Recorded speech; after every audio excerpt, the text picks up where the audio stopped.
Gupta empire, political history, administration and society. आज हम बात करेंगे भारतीय इतिहास के उन 200 सालों की जिसमें एक नॉर्थ इंडियन एम्पायर ने administration, economy, social religious life, art, literature, science, medicine सब पर अपनी छाप छोड़ी और इसे पीक पर पहुंचाया। जी हां, आज हम बात करेंगे गुप्ता एम्पायर की, जिसे भारत का गोल्डन एज भी कहा जाता है। इस वीडियो में हम समझेंगे गुप्ताज की पॉलिटिकल हिस्ट्री, एडमिनिस्ट्रेशन और सोशल लाइफ के बारे में। तो आइए शुरू करते हैं पॉलिटिकल हिस्ट्री से। Political history. गुप्ता काल की ग्लोरी का पता हमें कई सोर्सेस से चलता है। इनमें लिटरेरी सोर्सेज, एपिग्राफिकल सोर्सेज जैसे इंस्क्रिप्शंस और न्यूमिस्मैटिक सोर्सेज जैसे कॉइन्स प्रमुख हैं। पुराना से हमें गुप्ताज की रॉयल जीनियालॉजी का पता चलता है। वहीं वैशाख दत्ता द्वारा लिखित देवी चंद्रगुप्तम और मुद्रा राक्षसा में गुप्ताज के राइज पर बड़ी अच्छी चर्चा की गई है। इनके अलावा मेहरौली आयन पिलर इंस्क्रिप्शन और इलाहाबाद पिलर इंस्क्रिप्शन सबसे इंपॉर्टेंट एपिग्राफिक एविडेंसेस हैं। इन सोर्सेज के अनुसार मौर्य साम्राज्य के डिक्लाइन होने के बाद पूरा भारत फिर से छोटे छोटे किंगडम्स में बंट गया था। जहां शुंग, कन्वा, सातवाहना और छेदी डायनेस्टीज मौर्यज के नेटिव सक्सेसर्स थे, वहीं इंडो ग्रीक्स, साकाज, पार्थियंस, कुशानाज इत्यादि मौर्यन एम्पायर के फॉरेन सक्सेसर्स थे।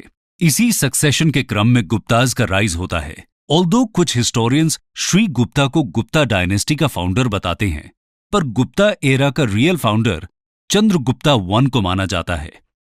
चलिए जानते हैं चंद्रगुप्ता वन के बारे में। Chandragupta one rain from 319 to 334 AD। Chandragupta one पहली बार महाराज अधिराज टाइटल यानी the great king of Kings का इस्तेमाल करते हैं।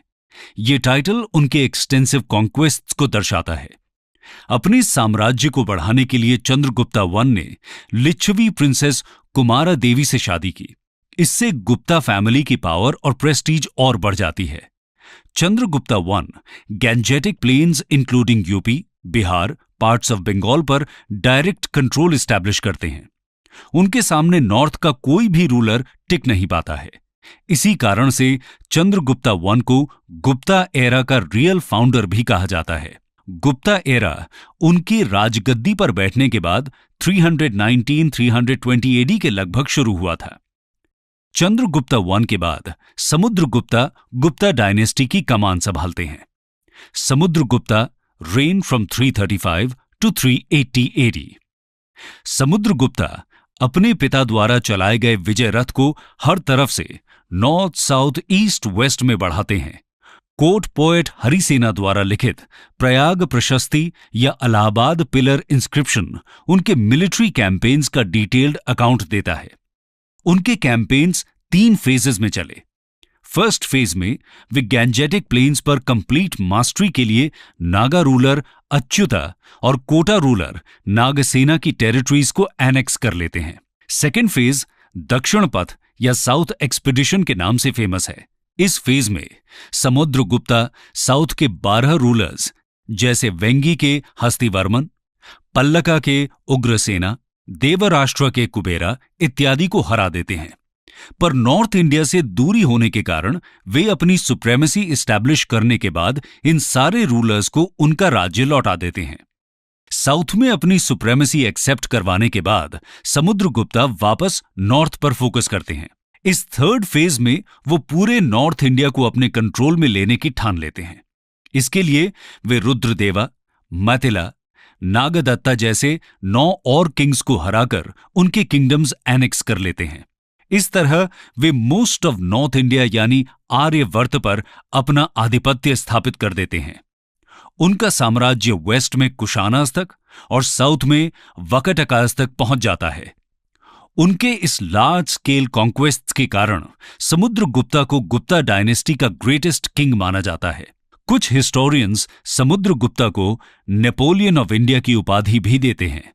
समुद्रगुप्ता के बाद गुप्ता एम्पायर के अगले महान राजा थे Chandragupta II, rain 380 to 414 AD। देवी चंद्रगुप्तम किताब के अनुसार महान समुद्रगुप्ता के बाद रामगुप्ता गद्दी पर बैठते हैं, पर वे बहुत डरपोक राजा थे। वे साका इन्वेडर्स के डर से अपनी पत्नी ध्रुव देवी को सरेंडर करने के लिए तैयार हो गए थे। ऐसी कंडीशन में रामगुप्ता के छोटे भाई चंद्रगुप्ता II ध्रुव देवी के सम्मान को बचाने के लिए साका इन्वेडर और रामगुप्ता दोनों को खत्म कर देते हैं और राजगद्दी पर बैठने के साथ ही वो ध्रुव देवी से शादी भी कर लेते हैं। आगे साकाज को परमानेंटली हराने के लिए वे डिप्लोमेसी और मैट्रिमोनियल अलायंस दोनों का सहारा लेते हैं। सबसे पहले वे सेंट्रल इंडिया के नागा रूलर की बेटी कुबेर नागा से शादी कर लेते हैं। इसके अलावा अपनी बेटी प्रभादेवी की शादी वकटका प्रिंस रुद्रसेना II से कर देते हैं। इससे पूरे डेक्कन और सेंट्रल इंडिया में उनकी पॉलिटिकल पावर बहुत बढ़ जाती है। इस स्ट्रॉन्ग अलायंस बिल्डिंग के बाद वो पूरे दल बल के साथ वेस्टर्न साका सट्रप्स पर हमला कर देते हैं। भीषण युद्ध के बाद साका सट्रप्स हार जाते हैं और मालवा और गुजरात का रीजन उनके कंट्रोल में आ जाता है। परिणाम स्वरूप पाटलिपुत्र के बाद मालवा में उज्जैन उनकी दूसरी कैपिटल बन जाती है। इस विक्ट्री के बाद वे सकरी यानी डिस्ट्रॉयर ऑफ साकाज का टाइटल लेते हैं। साथ ही वो खुद को विक्रमादित्य नाम से भी संबोधित करते हैं। इस सिग्निफिकेंट कॉन्क्वेस्ट के कारण गुप्ता एम्पायर अरेबियन सी तक फैल जाता है। भरूच, सोपारा, कैम्बे जैसे सीपोर्ट से यूरोप तक का ट्रेड उनके डायरेक्ट कंट्रोल में आ जाता है। मेहरौली आयन पिलर के अनुसार उन्होंने वंगाज और वहिलकाज जैसे शूरमा किंगडम्स को भी हरा दिया था। वे इंडस रिवर पार कर बैक्ट्रियंस को पूरी तरह से हरा देते हैं और कुशानास को भी सबड्यू कर देते हैं। इन विक्ट्रीज से चंद्रगुप्त II के समय गुप्ता एम्पायर नॉर्थ वेस्ट में हिंदू कुश माउंटेन्स, वेस्ट में गुजरात मालवा, ईस्ट में ईस्टर्न बंगाल और साउथ में नर्मदा नदी तक फैल गया था। इसके अलावा साउथ के मोस्ट ऑफ द रूलर्स तो उनके पिता की तरह उनकी सुजरेनिटी एक्सेप्ट करते ही थे। उनके पीरियड के ढेर सारे गोल्ड कॉइन्स मिलने से पता चलता है कि चंद्रगुप्ता विक्रमादित्य का साम्राज्य बहुत प्रॉस्परस भी था। चंद्रगुप्ता II के बाद नालंदा यूनिवर्सिटी स्थापित करने वाले कुमार गुप्ता का नंबर आता है। Kumar Gupta reign from 415 to 455 AD। Kumar Gupta ने गुप्ता साम्राज्य बढ़ाने से ज्यादा उसे कंसोलिडेट करने का काम किया था। उनके काल में general peace and prosperity maintain रही। उन्होंने ढेर सारे कॉइन्स इशू किए जो साम्राज्य के कोने कोने से मिलते हैं। उन्होंने नालंदा यूनिवर्सिटी की नींव भी रखी, जो आगे चलकर इंस्टीट्यूट ऑफ इंटरनेशनल रेपुटेशन बन गया। पर उनके रेन का एंड आते आते नॉर्थ वेस्ट यानी खाइबर पास से हन इन्वेजन का खतरा मंडराने लगता है। हन एक बहुत ही खूंखार सेंट्रल एशियन पैस्टोरल ट्राइब था जो रिसोर्सेज की तलाश में इंडिया पर आक्रमण करने लगा था। इसी खतरे के बीच स्कंदगुप्ता गुप्ता साम्राज्य की गद्दी पर बैठते हैं। Skandagupta reign from 455 to 467 AD। Skandagupta Gupta dynasty के आखिरी महान एम्परर थे। उनके रेन में हंस का जबरदस्त आक्रमण शुरू हो गया, पर वे अपनी विशाल सेना की मदद से हंस को हरा देते हैं। लेकिन हंस के कंटिन्यूअस अटैक्स के कारण गुप्ता एम्पायर वीक होने लगा था।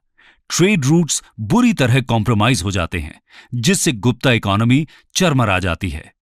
इस तरह स्कंदगुप्ता के मरने के बाद गुप्ता एम्पायर का डिक्लाइन शुरू हो जाता है। उनके बाद पुरुगुप्ता, बुद्धगुप्ता, नरसिंहगुप्ता और कुमार गुप्ता III जैसे कई गुप्ता सक्सेसर्स आए, पर कुछ खास कंट्रीब्यूट नहीं कर पाए। वीक रूलर्स होने के कारण छोटे छोटे राजा इंडिपेंडेंस डिक्लेयर करने लगते हैं।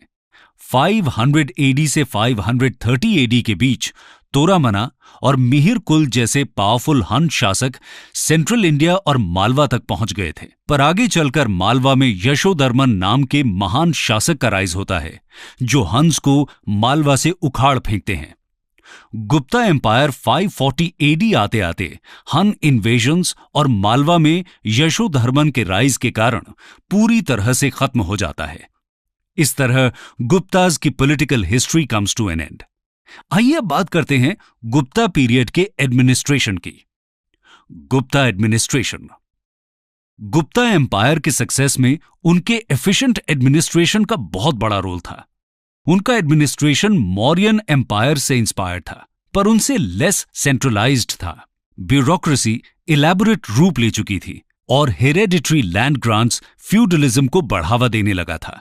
किंग को एडमिनिस्ट्रेशन में मदद करने के लिए एक काउंसिल ऑफ मिनिस्टर्स यानी मंत्री परिषद था, जिसके हेड चीफ मिनिस्टर थे। इस मंत्री परिषद में सेनापति यानी आर्मी के कमांडर इन चीफ होते थे, महादंडनायक यानी जस्टिस मिनिस्टर, संधि विग्रह यानी फॉरेन अफेयर्स या फिर war and piece affairs.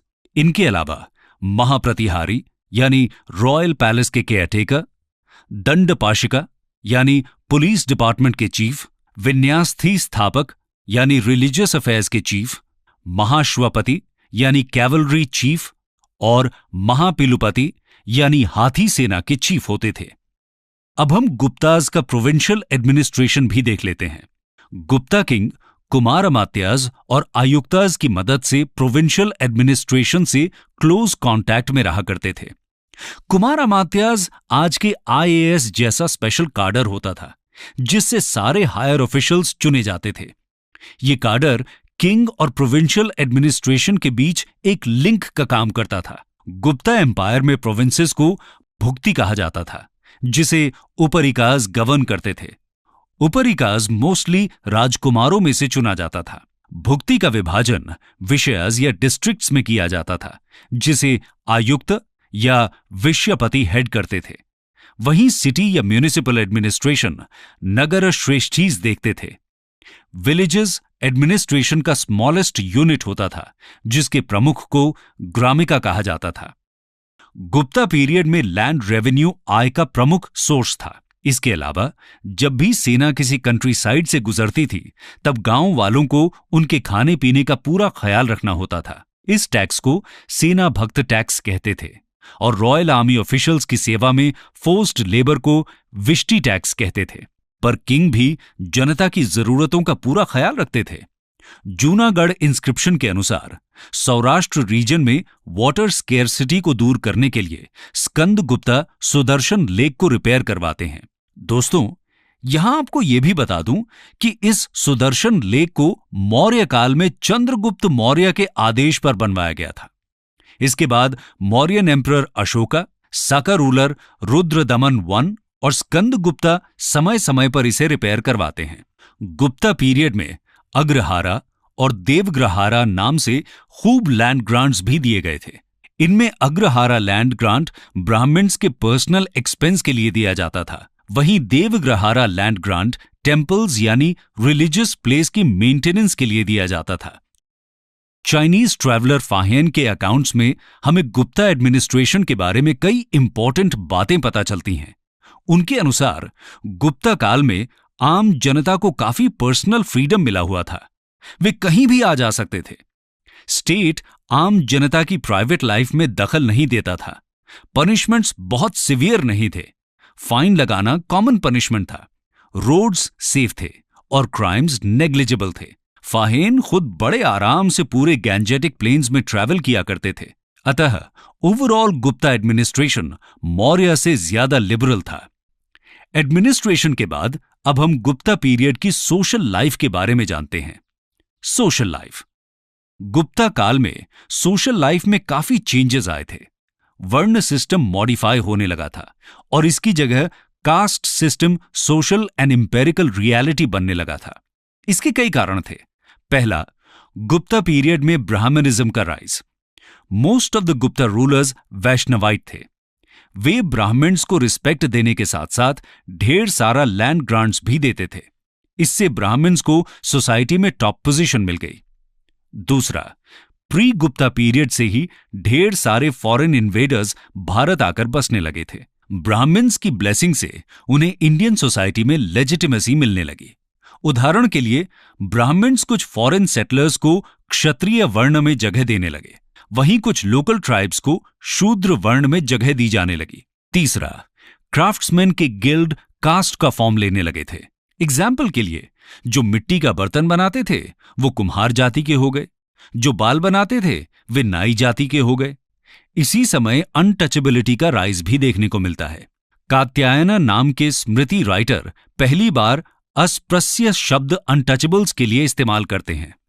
Chinese traveller फाहेन के अनुसार चांडाल जाति बड़ी बुरी कंडीशन में थी।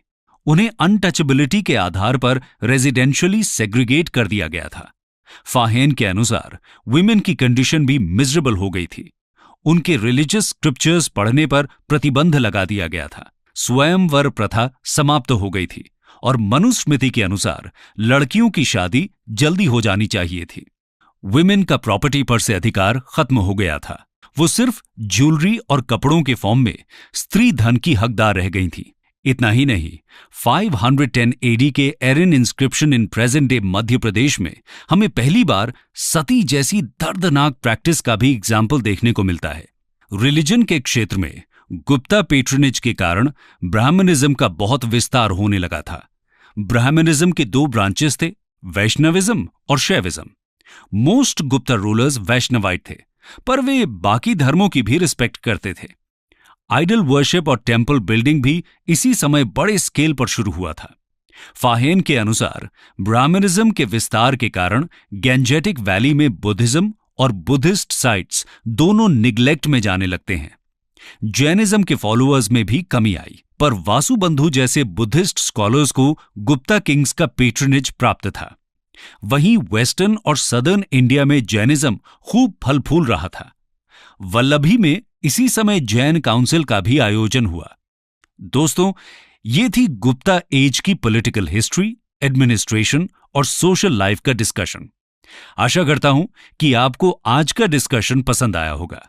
नेक्स्ट पार्ट में हम चर्चा करेंगे गुप्ता पीरियड के इकोनॉमिक लाइफ, आर्ट, लिटरेचर और साइंटिफिक अचीवमेंट्स की, और ये भी जानेंगे कि गुप्ता पीरियड को गोल्डन एज क्यों कहते हैं।